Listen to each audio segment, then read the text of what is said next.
देखिए, रियल सच्चाई यही है। सिवान में आठों का आठों विधानसभा क्षेत्र महागठबंधन के प्रत्याशी जीत रहे हैं। इस लिहाज से हम महागठबंधन के जो भी प्रत्याशी हैं इस जिले में, उनका मैं समर्थन कर रहा हूँ। देखिए, परिवर्तन की बयार बह रही है। पूरा बिहार परिवर्तन चाह रहा है। जो एनडीए को चुनौती दे रहे होंगे अपने अपने विधानसभा क्षेत्रों में, मैं उनका समर्थन करूंगा। जो लोग खुद शराब पीते हैं या शराब का कारोबार करते हैं, नर्तकियों के साथ डांस करते हैं। नमस्कार, मैं हूं आकाश और आप देख रहे हैं न्यूज़ व्यूज। लगातार हम लोग चुनाव की सरगर्मियों के बीच लोगों से बात कर रहे हैं, नेताओं के पास जा रहे हैं। जो नेता इस बार चुनाव लड़ रहे हैं उनके साथ भी, और जिनके साथ इस बार बगावत की गई है, जिन लोग बगावत कर रहे हैं उनके साथ भी। अभी हमारे साथ हैं पूर्व विधायक गिरिरादेई के रमेश सिंह कुशवाहा, जो एनडीए गठबंधन से यहाँ पे चुनाव लड़े थे और जीते थे भारी बहुमत से। इनका यह दावा है कि उन्होंने वैसा काम कराया है जो कोई नहीं करा सकता है। विगत के कई इंटरव्यू में इन्होंने अपनी बात कही है, लेकिन इन सब के बावजूद भी इनका टिकट काट दिया गया और एक ऐसे व्यक्ति को दिया गया जिसे शायद कोई जानता भी नहीं था।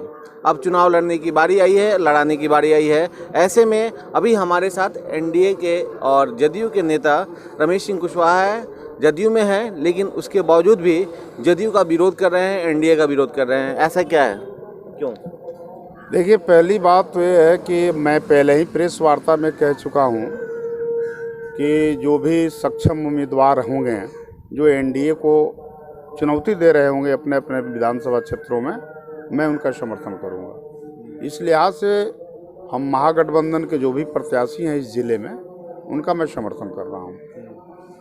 आप एनडीए में हैं, जदयू के नेता हैं, जदयू से विधायक रहे हैं, इसके बावजूद ये एनडीए धर्म नहीं निभा, जो धर्म निभाना चाहिए गठबंधन धर्म, वो नहीं निभा रहे हैं। विरोध क्यों? देखिए, परिवर्तन की बयार बह रही है। पूरा बिहार परिवर्तन चाह रहा है। यहाँ के जो भी बेरोजगार हैं, युवा हैं, सब परिवर्तन चाहते हैं। हम यहाँ के युवाओं के पक्ष में हैं और जनता के पक्ष में खड़े हैं। इसीलिए मेरे लिए एनडीए कोई मायने नहीं रखता है। अगर उनको निकालना है वो निकाल दें। हम एक रोष भी है कि आपके टिकट कट गए।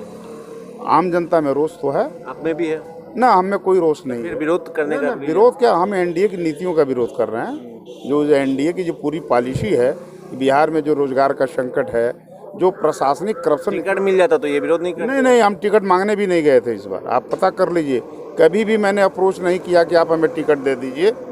हमने टिकट के लिए कभी भी अप्रोच भी नहीं किया। नेतृत्व से मैंने कोई बात नहीं की। नहीं, टिकट मिलने से कुछ दिन पूर्व तक आपका स्टेटमेंट था, आपने पार्टी का गुणगान गाया था, और आज कह रहे हैं कि नहीं, उनके नीतियों से विरोध है। हम कभी देखिए, प्रशस्ति गान तो मैंने कभी नहीं किया है। मैं जहाँ भी रहता हूँ, मैं प्रशस्ति गान किसी का नहीं करता हूँ। हाँ, उस समय जो पार्टियाँ होती है, उसकी जो नीतियाँ होती है, उसकी नीतियों पर चलते हैं। जब तक ले हम जदयू की जो नीतियाँ थी, हम जदयू की नीतियों को बाखूबी अपने क्षेत्रों में लागू करते थे। लेकिन हमने जब से देखा कि जो नेतृत्व जो है आज खुद अपनी विचारधारा से भटक गया है। जनता दल यू का जन्म एक खास परिस्थितियों में हुआ था और ये लोग कहते थे कि हम लोग आचार्य नरेंद्र, लोहिया, गांधी, अंबेडकर के विचारों को लागू करेंगे। लेकिन हमने देखा कभी भी ये लोग न तो लोहिया के विचारों पर चले, न गांधी के विचारों पर चले। माननीय नीतीश कुमार जी बराबर गांधी का उदाहरण पेश करते हैं। उनके 7 गांधी द्वारा जो गांधी ने कहा कि जो 7 पाप है उसको बराबर गिनाते रहते हैं और मोटे मोटे अक्षरों में वो हर जगह सरकारी दफ्तरों में लिखवाए हैं।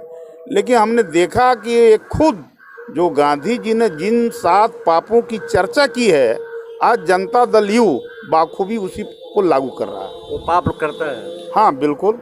कौन कौन से हैं? वो देखिए, वो तो कहते हैं कि सिद्धांत के बिना राजनीति। पहली बात, वो गांधी की को कोट करते हुए कहते हैं।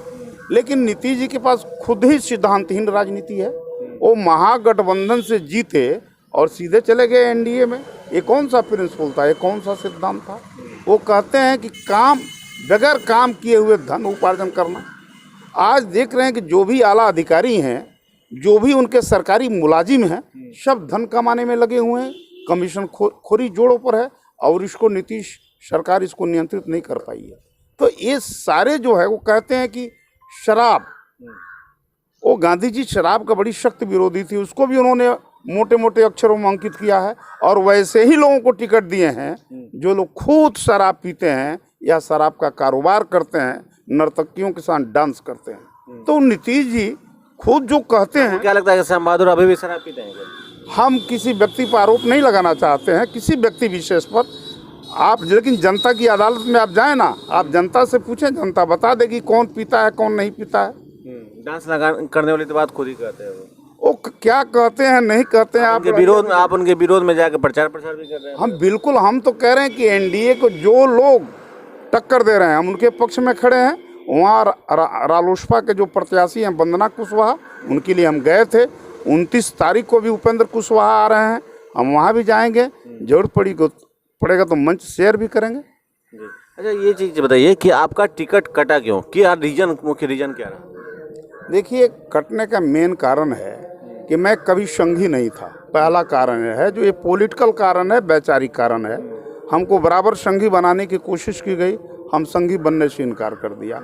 और जिस समय महागठबंधन से एनडीए की ओर जा रहे थे तो उनको इस बात की जानकारी थी कि रमेश कुशवाहा लेफ्ट बैकग्राउंड के हैं, लेफ्ट पृष्ठभूमि के हैं, ये कभी इस गठबंधन को सहज नहीं मानते। एक तो मैं समझता हूँ कि ये कारण रहा।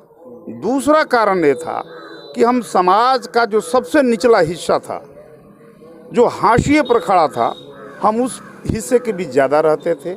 जो मध्यवर्ती ताकतें थी यहाँ की, हमारे विधानसभा के क्षेत्र की, उनके साथ भी हम रहते थे। जो यहाँ सवर्ण जाति के लोग थे उनके साथ भी मेरे रिश्ते थे। बल्कि जो लंबे समय से जो जीरादेई विधानसभा सामाजिक तनाव का दंश झेल रहा था, उस दंश को हम कम करने की कोशिश कर रहे थे, एक सेतु बनने की कोशिश कर रहे थे। तो नेतृत्व को ही लगा होगा कि भाई ये इस व्यक्ति की अपनी एक स्वतंत्र पहचान है, एक स्वतंत्र जनाधार है, और नीतीश जी को ऐसे लोगों की ज़रूरत नहीं है जो स्वतंत्र जनाधार रखते हों, जो स्वतंत्र विचार रखते हों और जिनका स्वतंत्र कुछ अपना स्टैंड हो। ऐसे लोगों की ज़रूरत नहीं है।